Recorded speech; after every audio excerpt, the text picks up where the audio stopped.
Hey guys, the Germaniac back again, here to bring you another video. Today, we've got an article. We've actually got a few articles by the local. We'll go through two in this video, and then one, I'll make another video later today going through the other one. Now, this one is Living in Germany, the benefits of holding a German passport, and Tator. We won't go through that part, but it's just a TV show, so we'll go through the benefits of being German. And this weekend, and the article is, of course, by The Local. They hide their articles behind a paywall, so I've archived it, so I don't have to pay. Take that. In this week's roundup, we talk about how powerful the German passport is and the allure of crime shows in Germany. We won't go through that part. Freaking ads. Living in Germany is our weekly look at some of the news and talking points in Germany that you might not have heard about. Okay, then that's whatever. The benefits of holding a German passport. Here we go. A new ranking released this week found that Germany has one of the most powerful passports in the world. Deutschland took the joint top spot alongside Spain, France, Italy, Japan, and Singapore in the latest Henley Passport Index. The researchers found that the German citizens are able to travel to 194 countries and territories without applying for a visa before travel. The German passport is in the limelight for foreign citizens in Germany who haven't yet taken the leap or are ineligible to naturalize in Germany. In the next few weeks, it's expected that the German Bundestag will allow the new naturalization laws, paving the way for many people to get a passport who might previously have been held back. In future, there will be no restrictions on holding multiple passports, and the required residence time needed to qualify will drop from 8 to 5 years or even 3 years in some cases. Now, this is a completely strategic move by the Traffic Light Coalition. They are losing ground to the AfD, which is the anti-immigration party within Germany. So it is totally within the strategic mindset to, if you already got these people in the country, we need to be able to give them the ability to vote. Because the AfD is selling itself to the working class ethnic Germans who are already complaining about obviously larger amounts of migrants who may or may not be assimilating within the culture. Doing this will allow the people who are already there to potentially then be able to vote for the SPD, CSU, CDU, FDP, those kind of people. And so this is a completely strategic move. They should, if I was them, I would do this as well. I would do this alongside with trying to appear more right wing to try and get those also working class people on your side. So yeah, very strategic move by the Traffic Light Coalition. But of course, getting this coveted document isn't a walk in the park. Funnily enough, it really was for me. There are several hurdles to pass, including getting your paperwork done in order, setting a language and citizenship test, and budgeting for the process. In money, time, and energy. Is it worth it?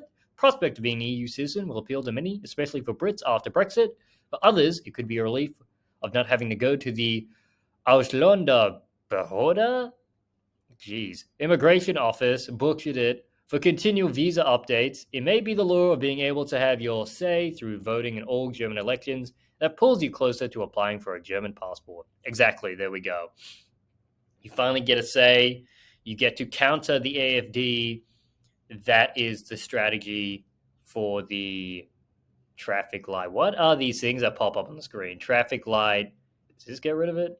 Traffic what? Covering page content. It's still covering it. Traffic Light Coalition.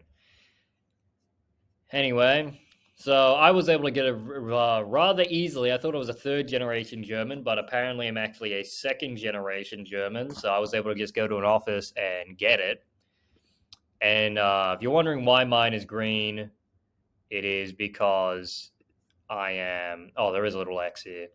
I am. I did the immigration, or the consulate just gave me one because I was going to Europe and I had no time. So I need to get like a legitimate one when I'm in Germany.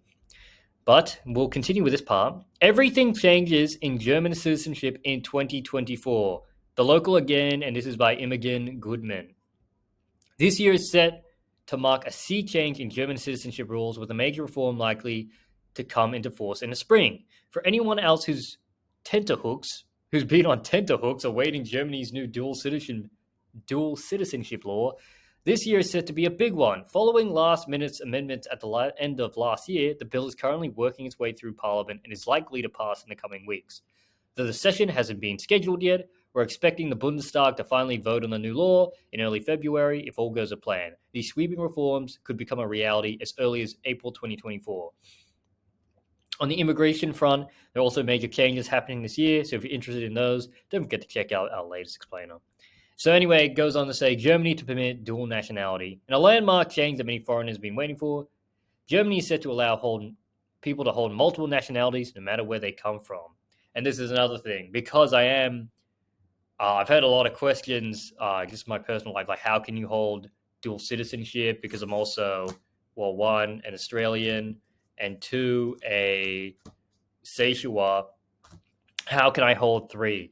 And it's because I'm not getting naturalized in any of these countries. I'm literally just a citizen by birth for all of them. So I'm very lucky. So you think if having a German passport is good, imagine having a Seychelles one and a Aussie one too. I reckon I've honestly got one of the best combos possible, especially since the Seychelles one is probably one of the best countries in Africa. Anyway, in a landmark change that many foreigners have been waiting for, Germany is set to allow people to hold multiple nationalities no matter where they come from. Currently, non-EU citizens are generally barred from keeping their existing passports when they naturalize as Germans, but this is set to change when the new citizenship laws come into force in early 2024. Citizenship after just 5 years.